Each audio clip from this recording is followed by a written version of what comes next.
Within the past 48 hours, U.S. Democratic presidential hopeful Hillary Clinton took to the stage in Las Vegas for a rally on the very same day of the largest hacking convention in the world, DEF CON 24, in the same city. Amidst cries of being hacked by the Russian government, the Clinton campaign has been hit by FBI investigations, the resignation of DNC chairperson Debbie Wasserman Schultz, and calls for the imprisonment of Hillary Clinton herself. This all due to the WikiLeaks of thousands of personal emails from Clinton's account, separate to the one she should have been using on US State Department servers. But could there be more that could put the presidential candidate behind bars?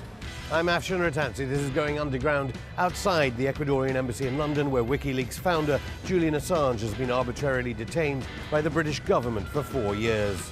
We asked Julian Assange whether he has the email that could put Hillary Clinton in prison and talk about whether the next leak could change the outcome of the US presidential election.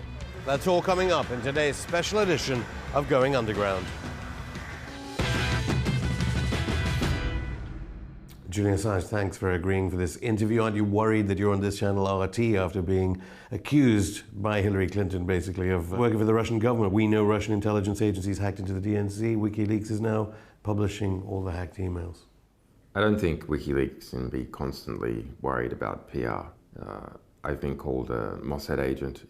It got so bad, in fact, that the ADL, the Anti-Defamation League, had to put out a press release denying that I was a Mossad agent. I'm not sure actually that's particularly helpful. A cat torturer, a CIA agent, etc. So it's expected with our publications. Russia has been brought up by Hillary Clinton, most recently, just a few days ago on Fox. So I think it is necessary to address what WikiLeaks feels is its perception of its own publication to the RT audience. Everyone accepts that the emails that we have published, the 20,000 DNC leak emails, are completely accurate. So no one is saying, no, I didn't say that in this email, it's a fabrication, etc. That's accepted. It's not surprising that it's accepted because WikiLeaks has a 10-year publishing record where we have never got it wrong. That's an impressive business. It's also why we take a while to publish what we have, because we want to keep that perfect record.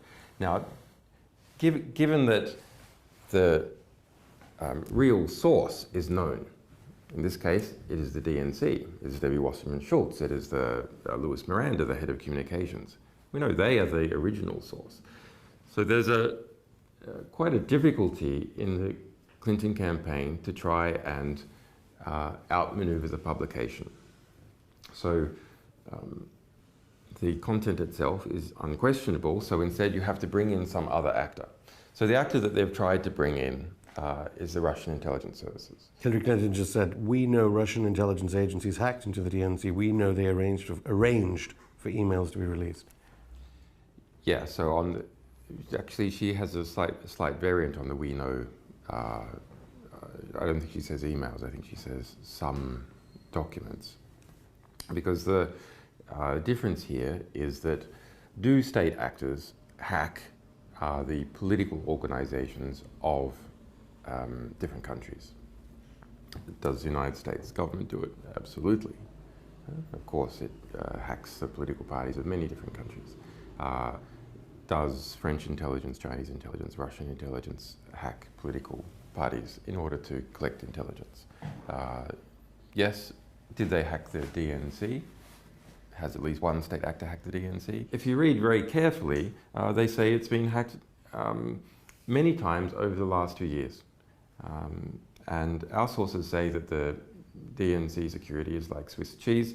The DNI, the Director of National Intelligence of the United States, several months ago said that both the RNC, the Republicans, and the DNC were being attacked by a range of actors, from philosophical opponents to states engaged in espionage. Now, the head of the DNI, James Clapper, who's responsible for all US intelligence agencies, he's the boss of the CIA. If anyone knows what US intelligence agencies knows, he knows. And on Friday, he had to come out and say that there's a lot of media hyperventilation, that they have no idea as to what motivation is, even if they did know who it was. So that's the head of the DNI dampening down ideas that they know who it is. Now, this is a separate question to the release of our emails. So in the US media, there's been a deliberate conflation between DNC leaks, which is what we've been publishing, and DNC hacks of the US Democratic Party, which have occurred over the last 2 years, by their own admission, a number of times. I think this statement by Hillary Clinton on Fox really does need to be tackled because it concerns us directly in our publications. What she is attempting to do is to conflate our publication of pristine emails. No one in the Democratic Party argues that even a single email is not completely valid. It hasn't been done. And the head of the DNC, Debbie Wasserman-Schultz, has rolled as a result. And whatever hacking has occurred of the DNC or other political organizations in the United States by a range of actors. Now, in the middle, we have something which is the publication by other media organizations of information purportedly from the DNC, and it seems to be the case. So that's a series of Word documents and PDFs published by The Hill, by Gorka, by The Smoking Gun. This is a completely separate batch of documents compared to the 20,000 pristine emails that we released. In this batch of documents released by these other media organizations, there are claims that in the metadata there's someone's done a document to PDF conversion, and that in some cases the documents, the language of the computer that was used for that conversion was Russian. Okay, so that's the circumstantial evidence that some Russian was involved, or someone who wanted to make it look like a Russian was involved with these other media organizations. That's not the case for the material that we released. Any Russian connections between Hillary Clinton and Russia? Any Russian connections there? Hillary Clinton has done quite well strategically to try and draw connection between Trump and Russia because she has so many connections of her own. Now, my analysis of Trump and Russia is that there is no substantial connection. Why do I say that?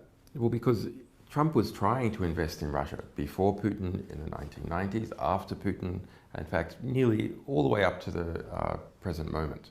And he's had no success.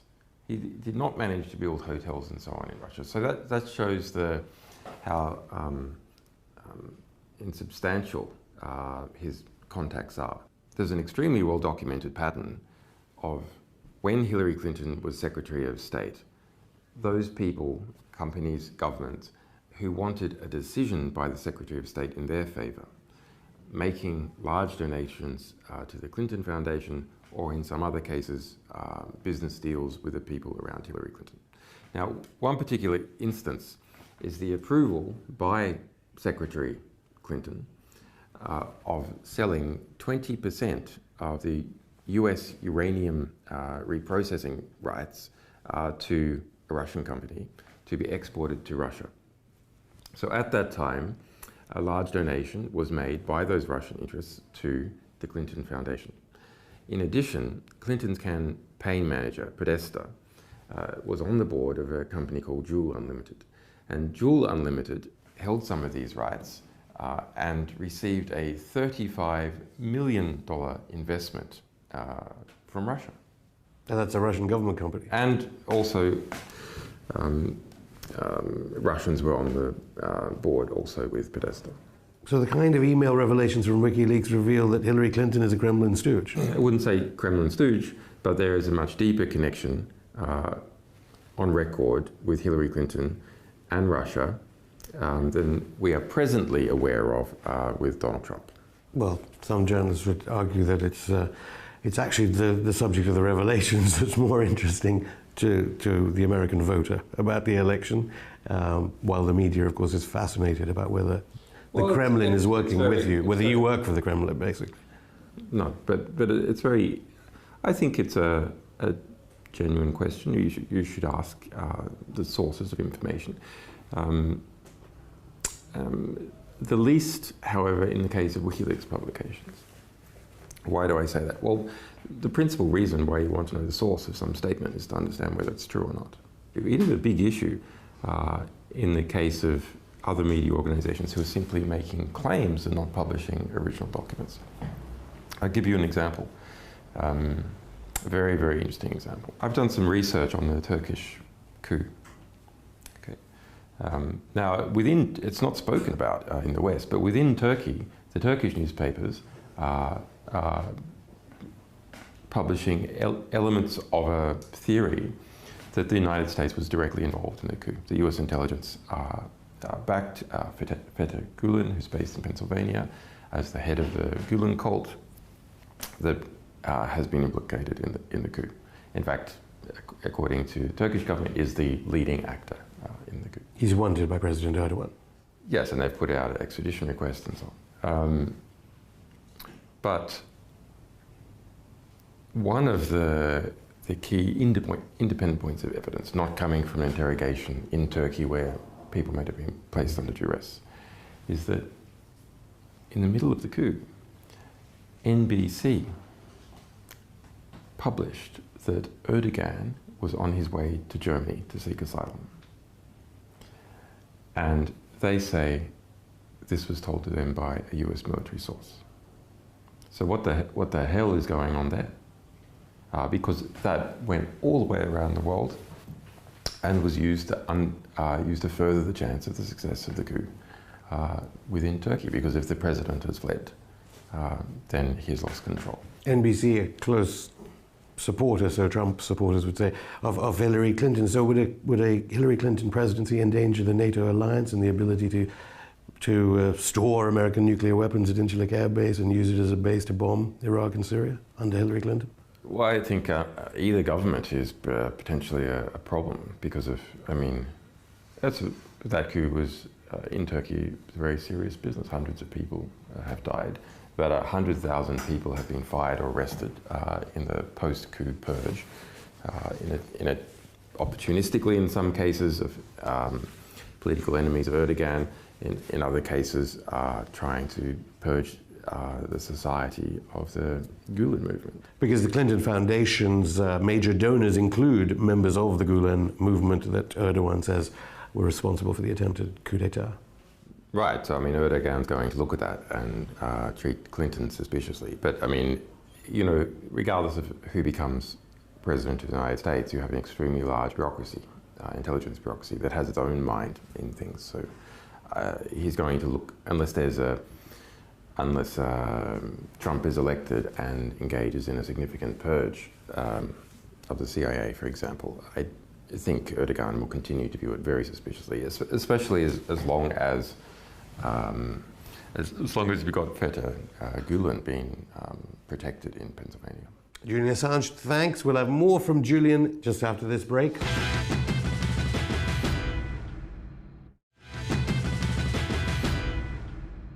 So back to the democratic process in the United States. Basically, the first batch you released showed, and obviously we did have, at least you've got to admire Wasserman Schultz for resigning very quickly after your emails were released, after the WikiLeaks publication. There was a dirty tricks campaign against Bernie Sanders, so Democratic primary voters didn't really understand what was going on during that process? So go back. Hillary loses the election, loses the primary process against Obama. At that point, Tim Kaine was the head of the DNC, the Democratic National Committee. Debbie Wasserman Schultz was Hillary Clinton's campaign manager. So then some kind of deal is done whereby Debbie Wasserman Schultz becomes the head of the DNC and Tim Kaine steps down.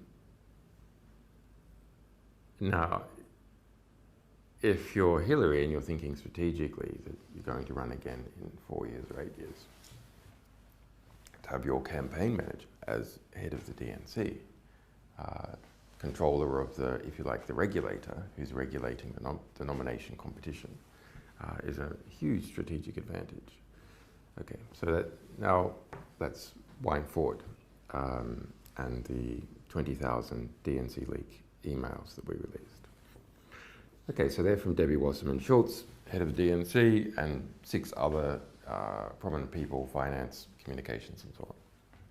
And so what they show is that within the DNC, there was a unity of the most senior people, including Debbie Wasserman Schultz, to act against Bernie Sanders in the nomination process and for Hillary Clinton. Now, in what particular actions were performed? Well, there's a lot of discussions. There's discussions about we can use a captive reporter and push out the fact that Bernie Sanders might be an atheist and not a Jew, and this is going to cost him in the South. And where MSNBC, on its most influential morning program, Morning Joe, was defending Bernie Sanders, then Debbie Wasserman Schultz called up the president of MSNBC. Amazingly, this is not reported in the US media. It is reported in the US media that they called up Chuck Todd, who's the host of Meet the Press. Okay. Something much more serious is not reported, that Debbie Wasserman Schultz herself personally called up the president of MSNBC to apply pressure in relation to positive coverage about Bernie Sanders on Morning Joe, their big morning TV program. Okay. Then to my mind, what is the most serious from an evidentiary point of view? It is the communications director, Louis Miranda, making an instruction to his staff to pump out a black propaganda story against Bernie Sanders, saying that his supporters were violent, and to put this out in a, quote, unattributable, unquote, manner. Why do I say that is the most serious? Because it is an instruction given through the chain of command to staff. It's not a discussion. It's not any one person calling up another person. And it is to depict Bernie Sanders supporters as violent. So that is not just a critique. That is not just to give Sanders a break here or make things a little bit harder for him there. It is to demonize a Democrat in the eyes of the public. So the Democratic Party demonizing a Democrat in the eyes of the public through covert means. Well, there is no way, presumably, Hillary Clinton can win if there's a link between Hillary Clinton and ISIS-Daesh. Now, I know your Wikileaks is reviewing all these different emails. You have so many of them, and you need to look at them and who they can damage, who they can't, all sorts of things Wikileaks does before releasing them. President Obama is now bombing ISIS-Daesh positions in Libya, so it's reported. Did Hillary Clinton use Libya as a conduit to sell arms to ISIS-Daesh in Syria? The US government, at the time that Hillary Clinton was in charge of foreign policy, did use Libya as a conduit to get arms to jihadists in Syria. That's well established, not just by a range of our materials, but by the investigative work of Cy Hirsch and a variety of other investigative reporters in the United States. Some of those even published in the New York Times. And any of the emails, I mean, you have mentioned that Libya comes up in so many of the emails that you've been releasing. As regards Hillary Clinton as Secretary of State. In the batch of 32,000 emails we released a few months back, There are 1,700 in relation to Libya. So it, including, I suppose that the most useful one is, which is colloquially referred to as Hillary Clinton's Libya brag sheet. So she was documenting all the ways in which she led the invasion of Libya in a political and, to a degree, an organizational sense. So pushing it within the US government, bringing in the European partners, etc., etc. Okay. Even going there herself personally. Anything to add to reports that, according to the French papers, the big French industrial conglomerate Lafarge, which has been donating money to the Clinton Foundation, and has got the reports in the French press were it was it was relating funds with ISIS Daesh. Any information, any emails that connect up Hillary Clinton to ISIS Daesh through Lafarge? Well, most of this work was done by Le Monde, so that's the New York Times equivalent of France.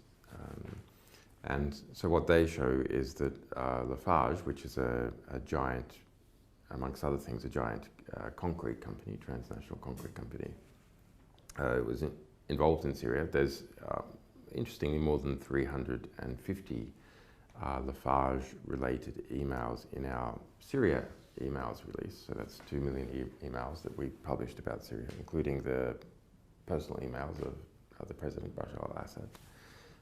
And so the investigation by Le Monde reveals that they paid ISIS Daesh money, taxes, if you will, for their operations in certain areas. Yeah, they engage in a variety of business deals. Donor to Clinton Foundation. We're waiting. And Hillary Clinton's involvement is that money from Lafarge in 2015 and 2016 went to Hillary Clinton Foundation. So that's recent. Now you ask, well, why let's go to Hillary Clinton Foundation? Actually, there's a long-term relationship between Lafarge and Hillary Clinton. She was a member of the board, for example. Do you expect that, I know you can't comment directly about the pending email releases from Wikileaks, but do you expect more about the Clinton Foundation? Yes. I have to also get to Yemen, because Saudi Arabia does crop up in some of the emails you've already released. 20 million people now facing humanitarian disaster.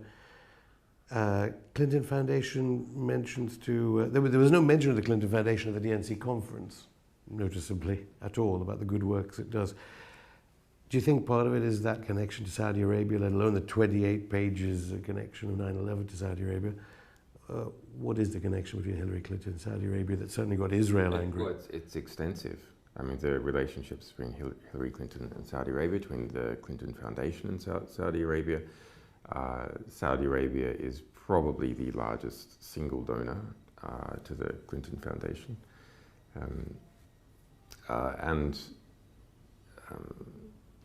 You can see Clinton's arms export policies, why she was Secretary of State, favoring extensively Saudi Arabia.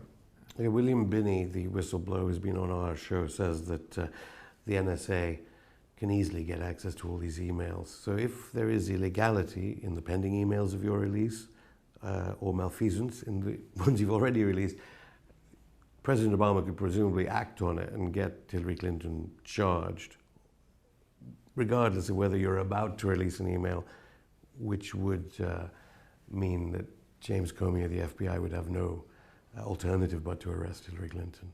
Well, our view, which we have already stated, is that if the evidence that the FBI has is enough for a grand jury to indict already. That's not hard. It's actually saying that a grand jury will indict a ham sandwich if instructed to do so.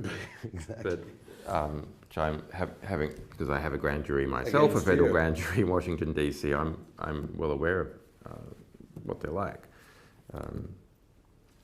But The prosecutor has to ask the grand jury to indict. The prosecutor doesn't ask, the grand jury won't indict. So that's the basic problem. Do you believe she can win, given the emails you've so far not released? Can she win the election? That's an interesting question.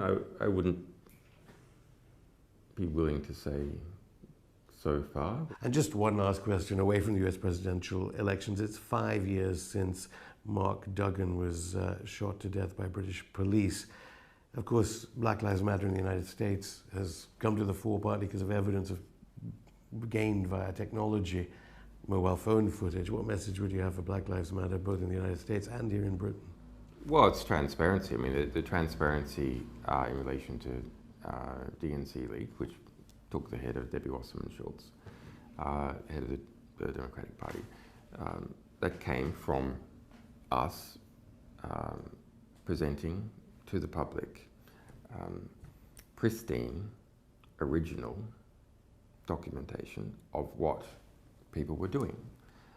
And the Black Lives Matter movement has come up, yes, by hard work for activists, but the core of what is driving it is footage that is undeniable, that everyone, it's not a matter of do you believe the police, do you believe the friends of the person who was shot, the witnesses. No, there's undeniable footage of exactly what has occurred, and that is not only stimulating parts of the black community. I think the black community has understood this for all too long, actually. But it's stimulating enormous acceptance and sympathy outside the black community because their argument is proven. Julian Assange, thank you. You're welcome.